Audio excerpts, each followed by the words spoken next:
Hi, I'm Alex Bybee, and this is Compassionate Las Vegas, the podcast.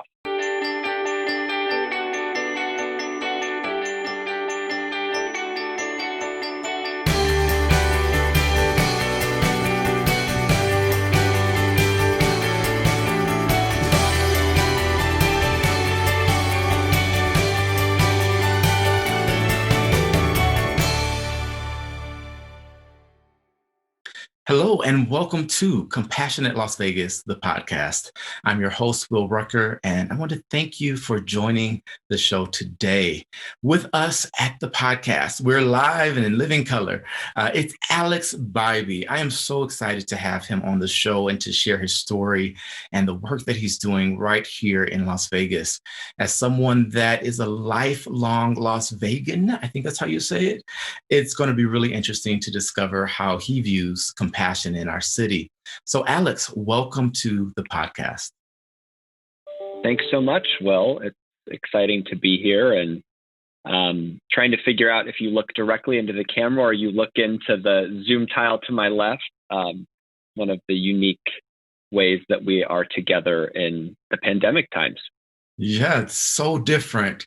This, of course, should be happening face to face. We are only a few miles apart, and yet here we are still having to do this virtually because, safety first, right? That's right. That's right. Yeah. But you have really been able to navigate life throughout this pandemic in some really cool ways. Just introduce yourself to our audience and let them know what you're up to. Sure. Well, I think like everyone in the world, navigating the pandemic is a daily struggle, and finding out how to make meaning and joy in oftentimes what feels like monotony between staying home and hopping on Zooms and answering emails. So for me, getting outdoors has been really important. And as far as who I am and why I'm on the podcast today, I am a Jameson Fellow alum. I participated in last year's class, so 2019, which at this point feels like a lifetime ago, given all that's changed since. As you mentioned in the introduction, I'm a lifelong Las Vegan, and I'm really excited to talk to you today about what compassion means to me, what that looks like in our city. And then the work that I do during the day is I serve on the state executive team for Communities and Schools of Nevada, which is a statewide nonprofit that's an affiliate of the nation's leading dropout prevention organization. So that keeps you pretty busy, it seems like. Yeah, it definitely does. In addition to all of the dishes and meals that I now have to cook all day because I can't just grab and go like I used to in my life pre-COVID on the run. You've mentioned a few of my favorite words. The primary favorite is joy. And in this season, we are recording in the Christmas season. And so there are tons of holidays that just are all happening at one time. So this is truly a season of joy. And there are so many things that remind us, even the song Joy to the World. It's just one of those times when we focus in on that emotion, that feeling, that energy of joy. What is the one thing that brings you the most joy? Generally, or in this time specifically? You know what? Let's start with this time. Right now, what's happening in your world right now? I think staying connected to family has been important. I think in our lives, outside of social distancing and the pandemic this year, I think a lot of us lived really full, busy lives with engagements all across the valley or country. And I think finding, less need to travel and commute to places has allowed for us to kind of double down and recommit and reconnect to our roots and to our family. So that's been bringing me a lot of joy this year. Connection is so important. And in this time where, again, you and I are just a few miles apart, but we're not physically in each other's presence, that can be difficult. On the other side of that same coin, though this is the holiday season and people are celebrating because of that, a lot of people are experiencing an incredibly difficult time. We are in the Mm, midst of a once in a century pandemic, and things are just tough right now. You've got political yeah. division. You've got all of these things bubbling up that just seem to hit us all within 2020. What would you say Mm, is the thing that keeps you grounded and able to maintain in this time? yeah. I think the most important thing is trying to remind myself that despite the fact that we're living through the convergence of many challenges, and I think the convergence of unsustainable structures and institutions and systems all coming to a head at once, despite all of that, what I find meaning in and what keeps me grounded is knowing that every generation has its crisis that defines the issues of its time and the types of behaviors, beliefs, and attitudes that we want to manifest as a people, whether at the community level, at the national level, or the global level. And I'm grounded in the belief that and the knowledge that humanity has been through difficult times before. And on the other side of those difficult times, those watershed moments, we've tended to find ways to be a more connected, humane, productive people. And I have great faith and hope that after this crisis, there will, of course, be immense struggling and pain that is unevenly spread because of the inequities that we see in our systems. And yet I have hope and faith that on the other side, we're going to see a more just, fair world. Wow.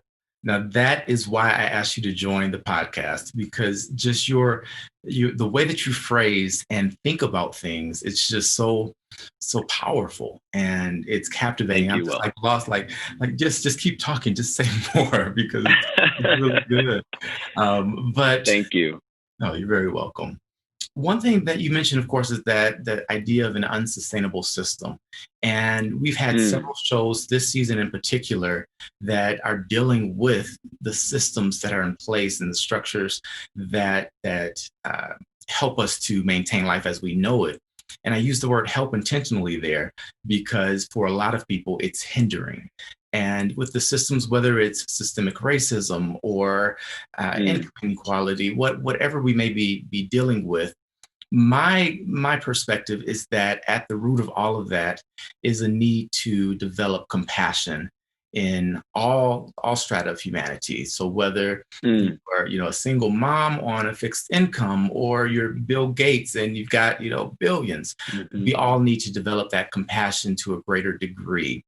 How do you define compassion? mm, mm. Wow, I guess I should have known that if I were invited to the Compassionate Las Vegas podcast, that I might be asked this question.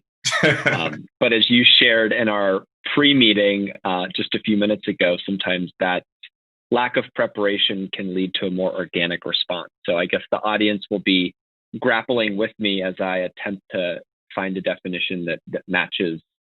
Um, I think compassion is the recognition that we are all profoundly interconnected, and that whatever harms one of us harms all of us, and that because of compassion, we are called to make choices, whether at the micro individual level or the macro societal level, that put human beings at the center of the decisions that we make. For an off the cuff response, nailed it. It works. That works. Oh my goodness. That is a Great. fantastic way to explain it. I think interconnection is Yeah. the heartbeat that we need to develop and to promote. Hmm. We're in the pandemic, we're facing isolation. And as I mentioned earlier, people are Yeah, struggling right now just because they they don't are. have that interaction. I'm naturally an introvert. Right. So I'm loving it. I'm like, my battery is full. I'm good to go. This is wonderful. Yeah. But I also recognize for like my best friend who is an extreme extrovert, he charges up Mm, by being with other people. And so this Right. is harder for him than for others. And yet we still, not to get too out there, but I still feel as though we're one. Sure. Even though we're very, very different people, Yeah. we're still one. And so that's Yeah, just we something to are. consider. How do you go about helping to bridge that gap between the thought process of individualism? We love that as American Mm. people, with the Hmm. reality that we are still really interconnected and truly interdependent. Yeah, absolutely. I think that oftentimes, human beings categorize most of our world in a binary framework, whether it's interconnectedness and individualism, or Republican and Democrat, or black and white, or gay or straight, or good or bad. I think that human beings grasp onto that system of categorizing the world because it's quite frankly the most efficient way, I think, for people to survive. I think it's kind of rooted in our biology to make simplistic categorizations that help us make quick decisions and choices. Lucky for us, we've evolved as a species, and we are more organized as a people and cooperative. And so we don't have to think so simplistically anymore. I bring that up as a preface because on this notion of interconnectedness and individualism, I don't know that we need to reject individualism for the sake of interconnectedness or vice versa. I think that we can actually embrace the two concepts as having friction points, but oftentimes perhaps being complementary to one another.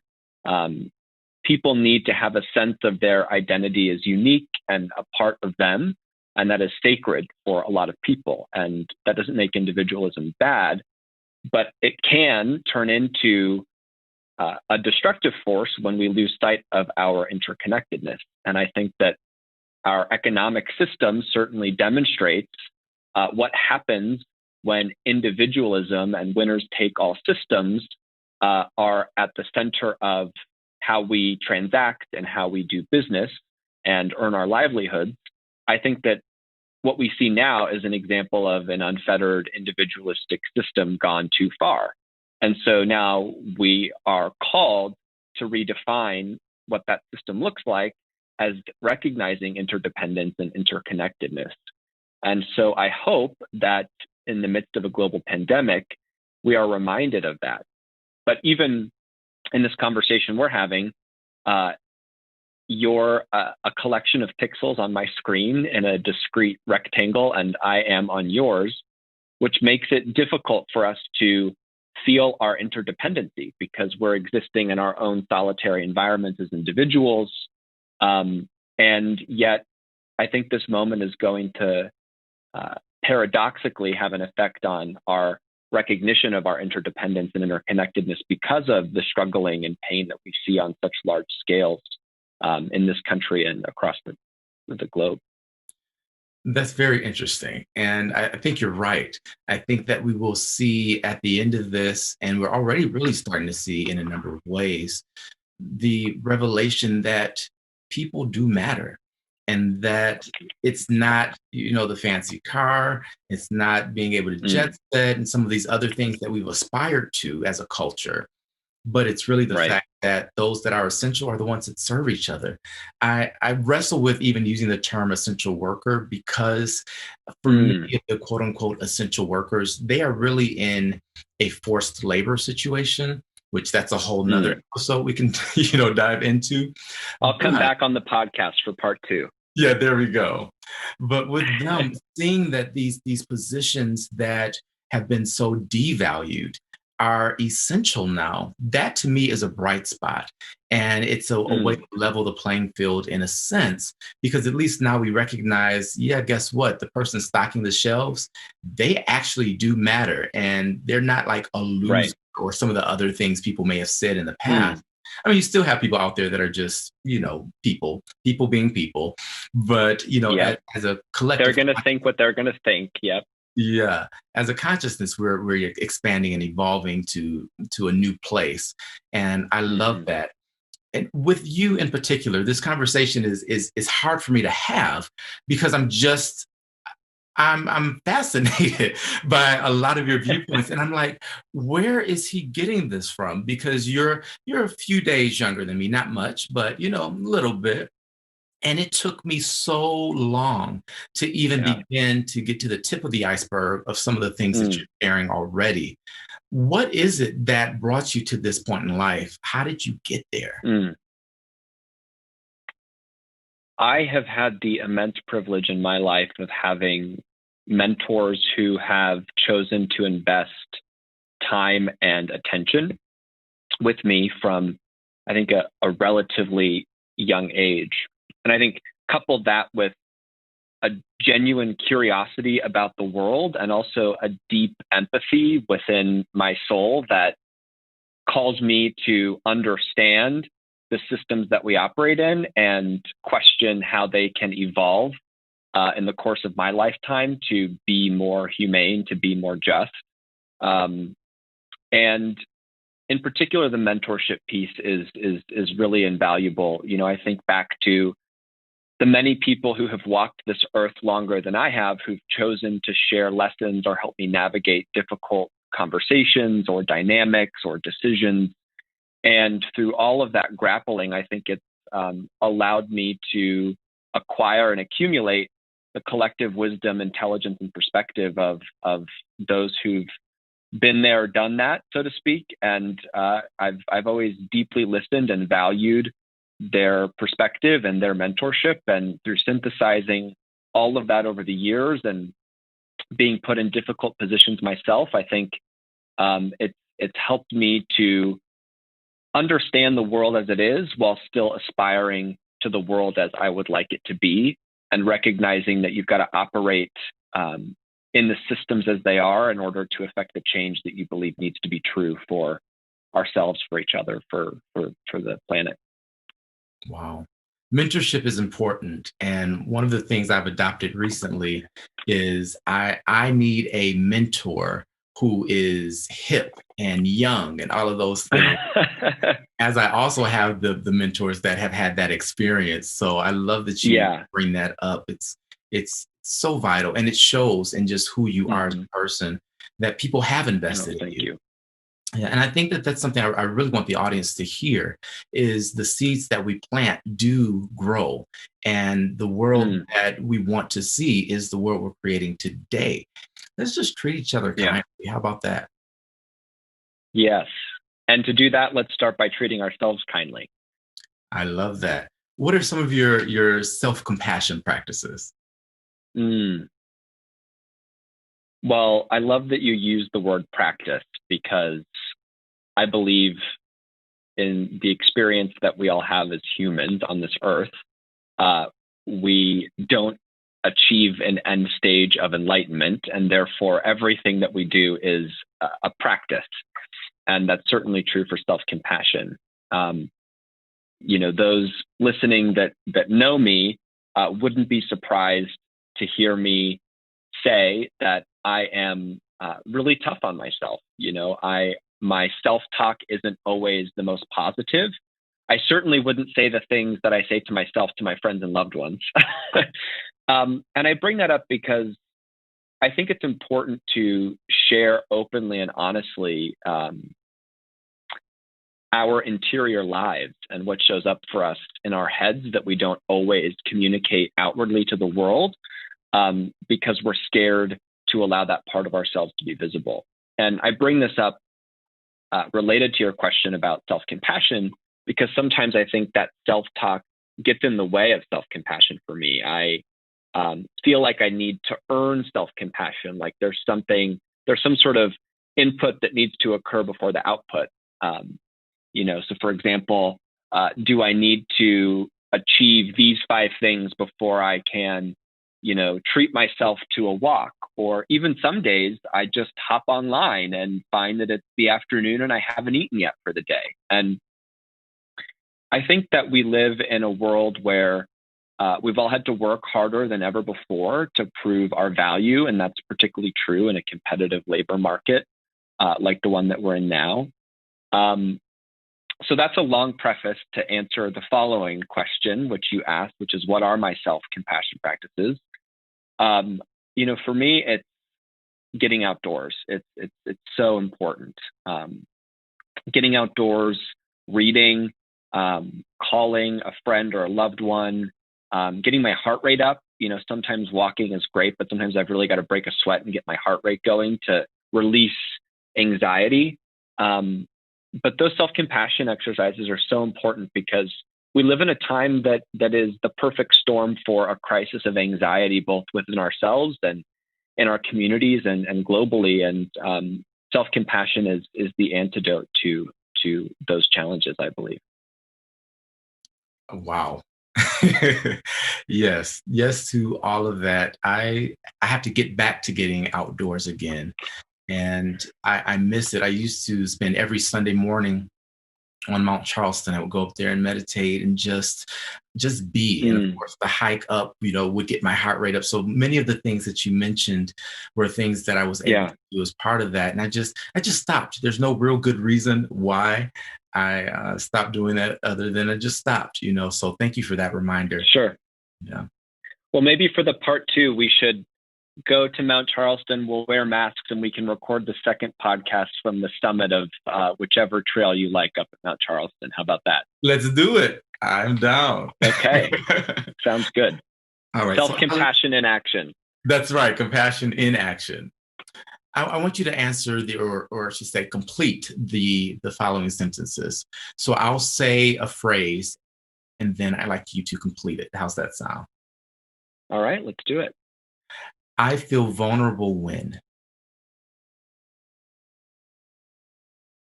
I'm not in control. I feel loved when someone offers a compliment that's unique and specific. I feel hope when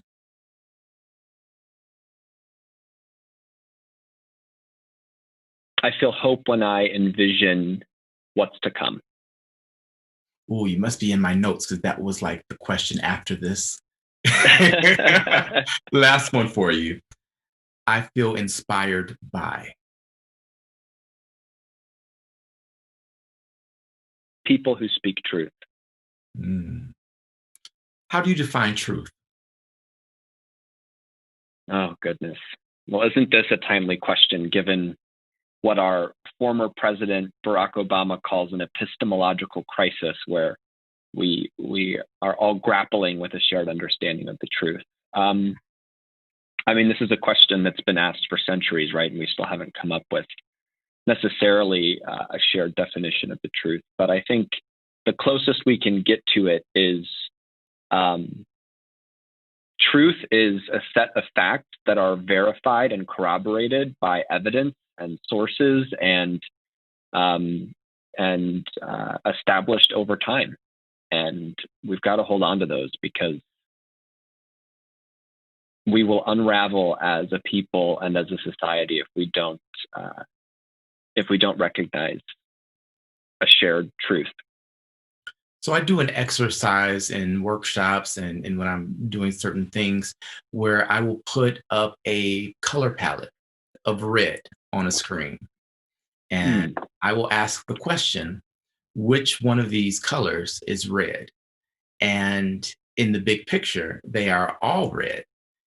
If you're an artiste, which I am not, or a graphic designer, you know that this is cranberry and this is maroon or whatever it may be. But the point that I try to illustrate is there are always shades of truth outside of the capital T truth. I'll then follow that color palette up with a question that says 2 + 2 = 5, true or false? And then I'll foster some conversation around that. And then I'll advance the slide and then it'll say it's true. 2 + 2 is about 5.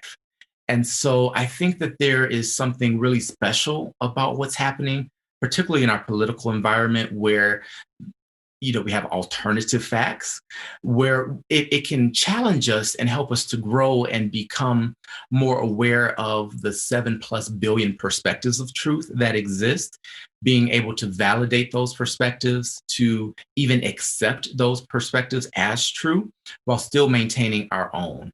And so there's kind of an Mm. interesting balance at work that I think is really helping us to grow and to birth. Birthing is painful. If you have a birth, Mm. natural, no medicine, nothing like that, it's going to hurt. That's just the way it works. But dying, if it's natural, is generally pretty peaceful. You take that final breath and it's kind of quiet. So you have these interesting things happening. I think we're in a period of birthing, which is why it feels so violent and feels so hard. And what we are birthing is a greater understanding of what is real and what is true. Given my preface, what are your thoughts again on the way we're experiencing truth in these times?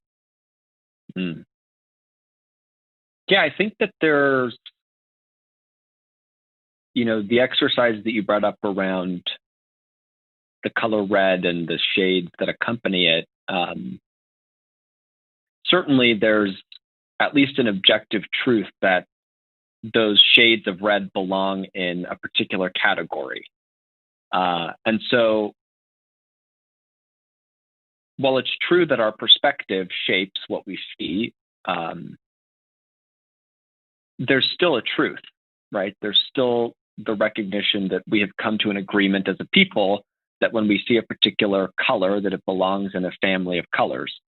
So if it's cranberry or salmon, that belongs in the red category. And so I think that exercise is really fascinating because it requires us to agree that there is at least some shared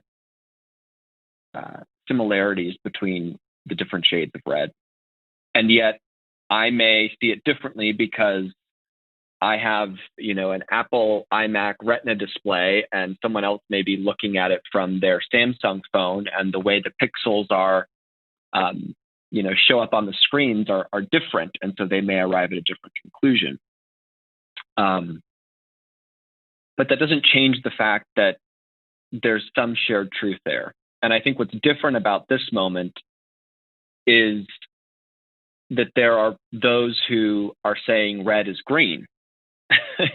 And there's a fine line here. And I think that's why the argument that I'm making is starting to get rather nuanced and probably boring for the audience, quite frankly, because grappling with the fine line between perspective and truth is difficult. And yet we have to stay engaged in it. And I think we do need to acknowledge that there are universal truths, and yet our experience of those truths may be different.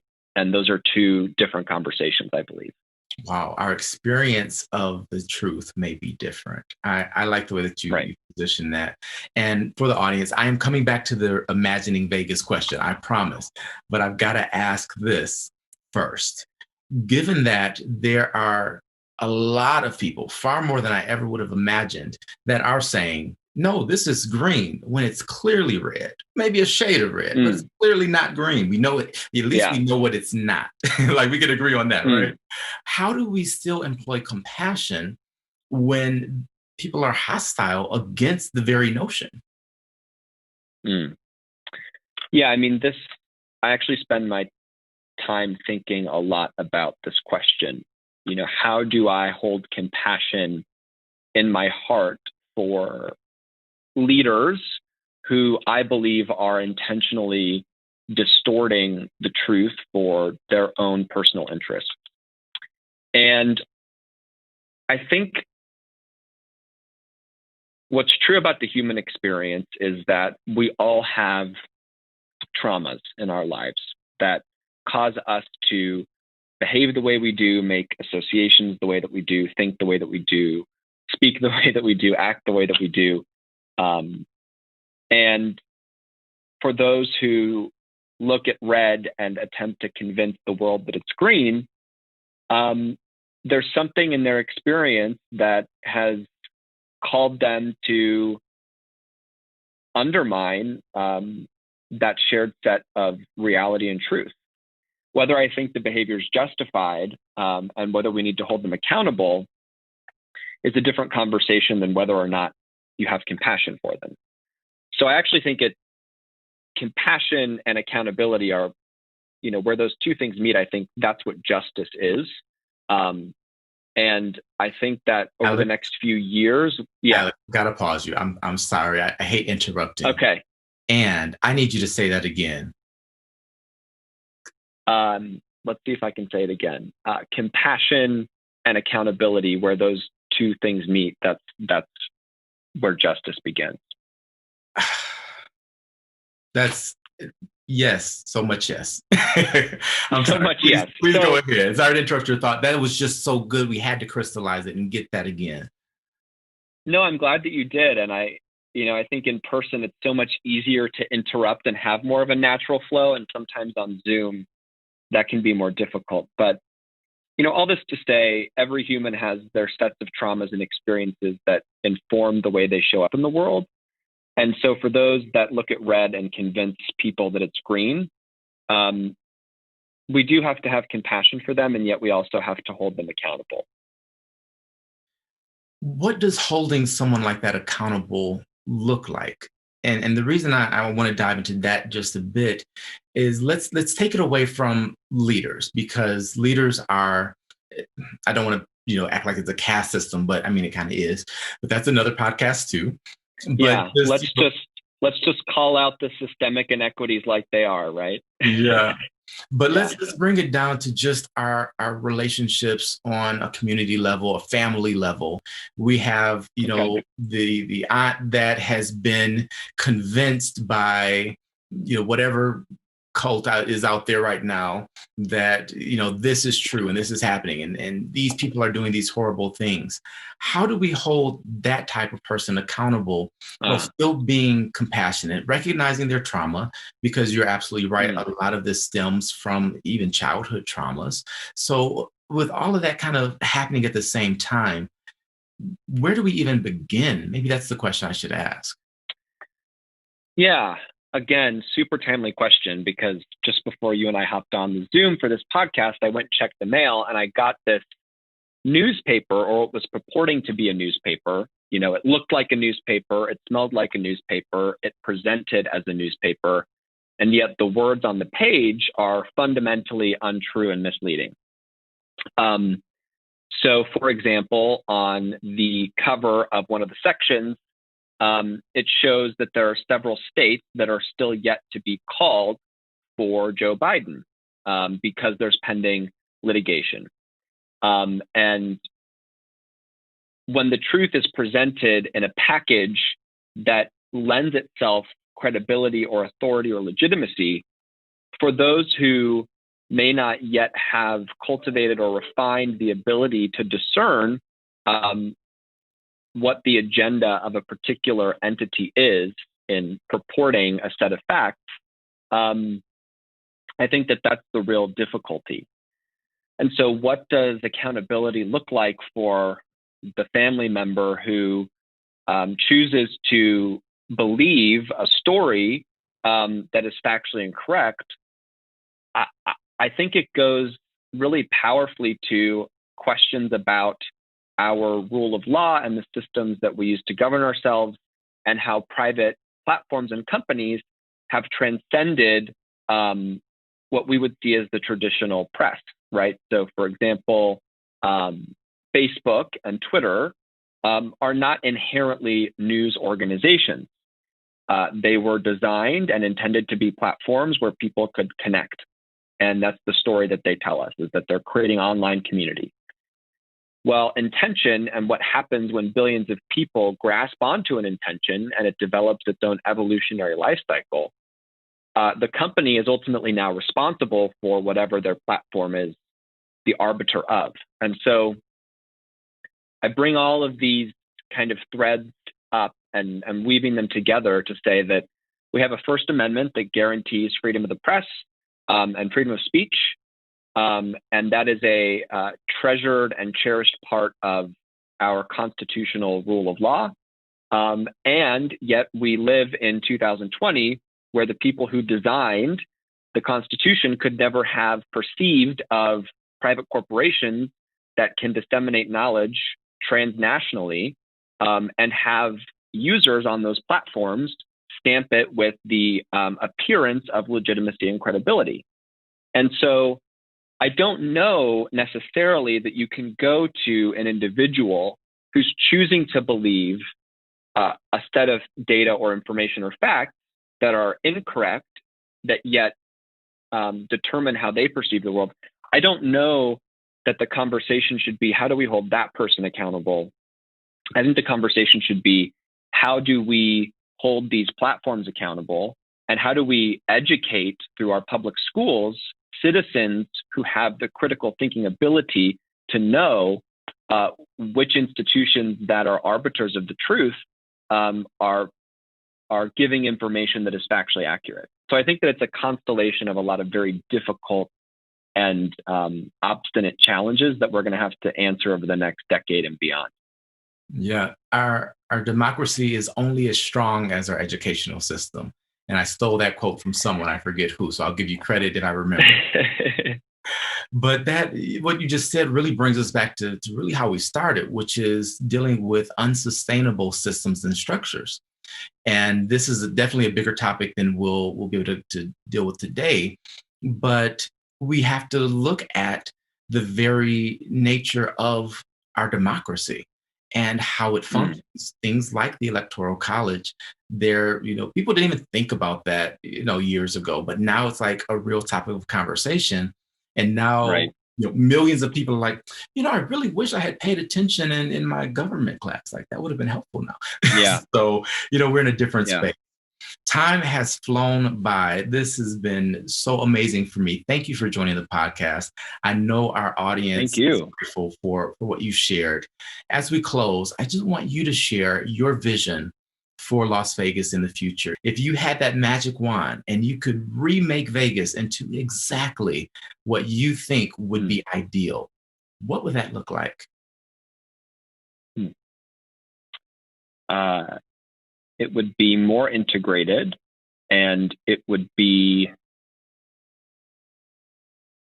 more adequately invested in, so that everybody who calls this place home can participate in the promise of our community, which is being able to raise a family, earn a good living, live securely, give back to your community, and enjoy the many amenities that we uniquely have by virtue of living in one of the most internationally known destinations in the world. As a native, what's your favorite part of our city? There's so much that I love. The first two things that come to mind are Red Rock and the Smith Center. I love them both. Yeah. Visit that after Mount Charleston. How about that? All right. That sounds good. We're already making our 2021 post-vaccine plans. That's right. Awesome. Well, Alex, thank you again for joining the podcast today. We will definitely have to do this again. And I'm just so appreciative of your insights and the way that you perceive the world and the way that you share your truth. I think our audience is really going to get a lot out of this conversation. So be prepared for questions. They're going to hunt you down on social media and find you and connect, because they love to do it. So, well, I look forward to continuing the conversation on whatever platform or form that takes. Awesome. And we'll leave it there. Okay. Thank you. It was an amazing, transformative moment in my life. And I'm so glad it happened, because it has fueled my life with meaning to share with others and hope. And look what it did.